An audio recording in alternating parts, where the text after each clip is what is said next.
हमारे साथ है लोक जनशक्ति पार्टी रामविलास के बिहार के प्रदेश अध्यक्ष राजू तिवारी। इनसे जानेंगे जिस प्रकार से इन दिनों संघ अपनी मांगों को लेकर के तमाम जो है संघ, चाहे रसोईया संघ हो, पंच सरपंच हो, अपनी मांगों को लेकर के इन दिनों गर्दनीबाग धरना स्थल में लगातार प्रदर्शन कर रहा है। वैसे में कल रसोईया संघ की बैठक में राजू तिवारी जी भी गए थे और इन्होंने उनकी मांगों में अपनी पूरी बात कही है कि पार्टी उनकी मांगों के साथ है। इस विषय पर जानेंगे। साथ ही साथ पशुपति कुमार पारस ने प्रधानमंत्री मोदी से मुलाकात की और बिहार में बढ़ते अपराध को लेकर के लोक जनशक्ति पार्टी क्या कहती है। सबसे पहले सर, कल आप जो गए थे रसोईया संघ की जो बैठक थी, हजारों की संख्या में महिलाएं आई थी इस गर्मी में।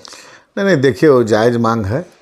आप देखे होंगे कि सबसे पहले आकर के स्कूल में बर्तन मांज करके और बच्चों को पौष्टिक भोजन ताज़ा तैयार करके खिलाती हैं, अपना परिवार छोड़ करके। ऐसी परिस्थिति में कहीं से 1600 साढ़े 1600 रुपये मानदेय उचित नहीं है। और पूरा साफ सफाई भी करना है। नहीं, साफ़ सफाई करना है, चाहे मान लीजिए बहुत जिम्मेदारी भरा काम है। 400-500 बच्चे आते हैं, उनको खाना खिलाना, और उसके बाद लोकल में उसको कई तरह से प्रताड़ना का भी शिकार होता है। तो हम चाहेंगे कि सरकार को कि आज की डेट में सरकार, अब विशेषकर उसमें महिलाएं जुड़ी हुई हैं, तो महिलाओं का भी अपना परिवार है, और 1600 में एक परिवार 10 दिन तक जिंदा नहीं रह सकता, एक आदमी। तो ऐसी परिस्थिति में उन लोगों का मांग जायज़ है, और हमारी पार्टी, हमारे नेता चिराग पासवान जी उसको तुरंत संज्ञान में लिए और हमको निर्देशित किए। पार्टी के और सभी नेताओं के साथ मैं गया और उन रसोईया संघ की जो रसोईया दीदी हैं उनका समर्थन हम लोग किए। माना जाए कि जब आप सत्ता में आएंगे, चूंकि नीतीश सरकार अगर नहीं करती है या केंद्र सरकार भी जो अपना हिस्सा नहीं दे रही है, तो आप लोग जब सत्ता में आएंगे तब उनकी मांगे पूरी होंगी। देखिए, हमारे पार्टी का ये नहीं कि हम सत्ता मांगेंगे तभी देंगे, ये कोई बात नहीं होती है। हमारे पास आंदोलन का रास्ता है, आंदोलन में समर्थन करेंगे। मतलब उनके आंदोलन में आप पूरी तरह एकदम आंदोलन में पूरी तरह से मेरी पार्टी रहेगी, साथ देगी। और सत्ता में आकर के देने का वादा, ये कोई मतलब नहीं बनता है। आज संघर्ष के दौर में, संघर्ष में उनके साथ है हमारी पार्टी, और सत्ता को मजबूर कर देगी संघर्ष से कि उसकी मांगों को माना जाए। हमारा सवाल इसलिए था सर कि आपके आने के जस्ट बाद रालोसपा की टीम भी वहाँ पहुँची थी और उन्होंने कहा है कि 2025 में, अभी अगर सरकार मांग नहीं मानती है तो 2025 में जब हमारी सरकार आएगी, एनडीए की सरकार आएगी, तब आपकी मांगों पर विचार किया जाएगा। अब पता नहीं उनकी सरकार कब आएगी। अभी तो 6 महीने पहले उनकी सरकार थी ही, अभी केंद्र में सरकार के मंत्री नहीं हैं। देखिए, इस तरह के बयान देना, अगर इस्तीफा देता दम है तो केंद्र में इनकी मांगों के समर्थन, एकदम उनके मांगों के समर्थन में, ये बेकार की बात करने की आदत हमारी पार्टी को नहीं है।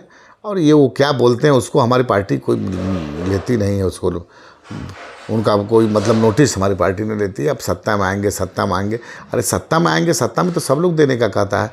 संघर्ष के दिन में साथ रहने के, हमारी पार्टी संघर्ष के दिन में साथ रहने वाली है, सत्ता कोई मतलब नहीं है। लेकिन इन दिनों सर बिहार में जिस प्रकार से अपराध बढ़ गया है, जनता के मुद्दों के साथ लगातार आपकी पार्टी, चिराग पासवान की पार्टी जो है लगी रहती है, जनता के मुद्दों को उठाते रहती है। वैसे में आपने देखा, सिर्फ कल की बात करते हैं, पिछले दिनों की बात छोड़ दीजिए, अभी सहरसा में जिस प्रकार से कोर्ट की सीढ़ियों के पास पेशी के बाद जब निकल रहा है, वो भी अपराधी ही था, या वो तो तय करना कोर्ट का काम है। लेकिन उसके बाद जहानाबाद में आपने देखा पुलिसिया बर्बरता, हेलमेट चेकिंग के नाम पर, लाइसेंस नहीं रहने के नाम पर, मान लीजिए कि नहीं है, इसके लिए आप किसी को गोली मार देंगे।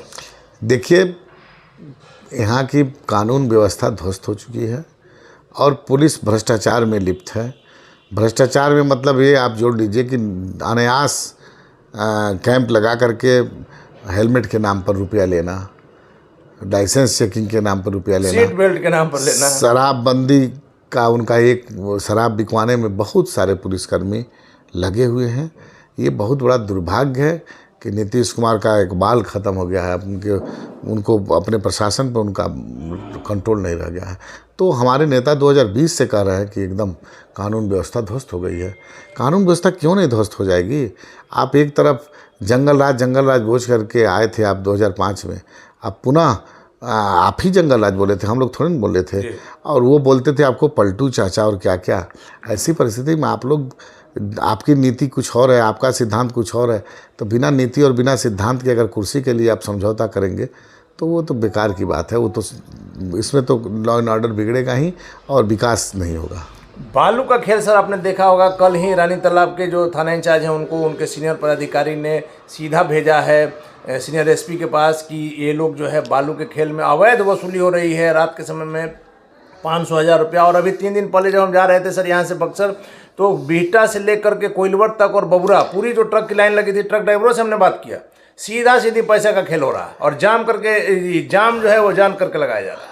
देखिए, मैं एक बात ही बोल चुका हूँ कि बिहार के जो भी प्रशासन तंत्र हैं अपराध रोकने में नहीं लगे हैं, अपनी जेब को भरने में लगे हुए हैं।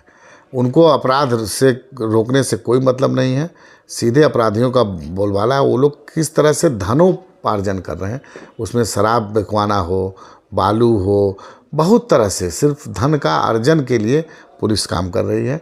उनकी कोई जिम्मेदारी नहीं है कि बिहार में लॉ एंड ऑर्डर रहना चाहिए। लेकिन सर बिजली की समस्या को लेकर के जिस प्रकार आप लोग कैंडल मार्च का प्रोग्राम बनाए हैं, हर प्रखंडवार जो है धरना प्रदर्शन किया जा रहा है, क्राइम को लेकर के आप कुछ नहीं कर रहे हैं। अरे भाई, एक एक समस्या है क्राइम के लेकर के। हम लोग 2020 से लगातार हमारे नेता बोल रहे हैं, आपको आपके चैनल पे भी बोलेंगे, सब चैनल पे बोल रहे हैं, हम लोग काम करना है, कहना ही ना। हम लोग लगातार संघर्ष कर रहे हैं। जहाँ क्राइम हो रहा है वहाँ के लोग स्वतः हमारे नेता चिराग पासवान को बुला रहे हैं, हमारे नेता जा रहे हैं, उनके दुख में शामिल हो रहे हैं। हमारे बस में हम लोग लगातार मांग करते हैं डीजीपी से, हम लोग लगातार मांग करते हैं मुख्यमंत्री से कि न्याय मिले, लेकिन अभी तक न्याय मिल कहाँ रहा है। आप लोग की बातों पर यानी सरकार ध्यान नहीं दे रही है?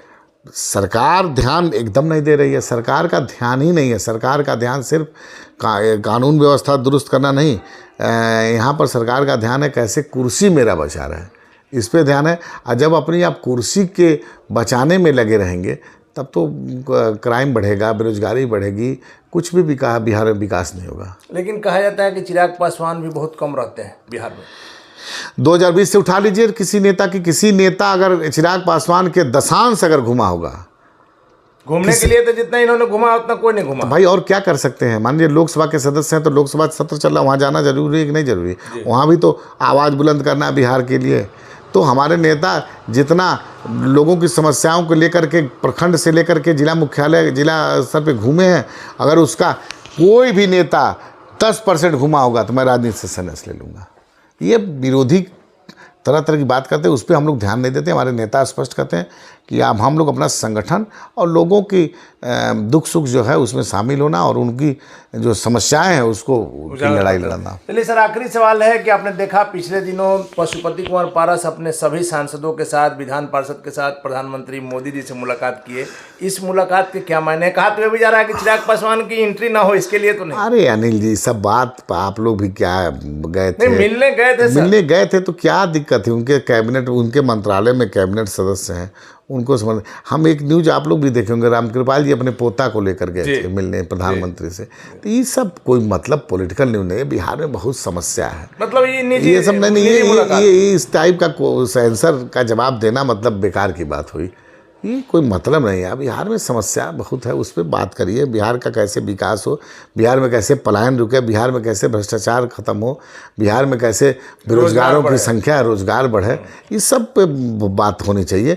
अब ये वो क्या कर रहे हैं, वो क्या कर रहे हैं, ये सब बेकार की बात है। इसमें कोई हमारी पार्टी रुचि नहीं रखती है। चलिए, धन्यवाद सर। तो ये थे हमारे साथ लोक जनशक्ति पार्टी रामविलास के बिहार के प्रदेश अध्यक्ष राजू तिवारी जी, जो बेकार की बातों पर लोग अपना समय व्यतीत नहीं करते हैं। इनका चिंता सिर्फ यह है कि बिहार का विकास कैसे, और साथ ही साथ बिजली को लेकर के लगातार चिराग पासवान कहते आए हैं कि बड़ा आंदोलन होगा, हम लोग शांत नहीं बैठेंगे। वैसे में अगले महीने से चिराग पासवान का आंदोलन बिहार में क्या कुछ गुल खिलाएगा या सरकार पर उसका क्या असर होगा, देखने वाली बात होगी।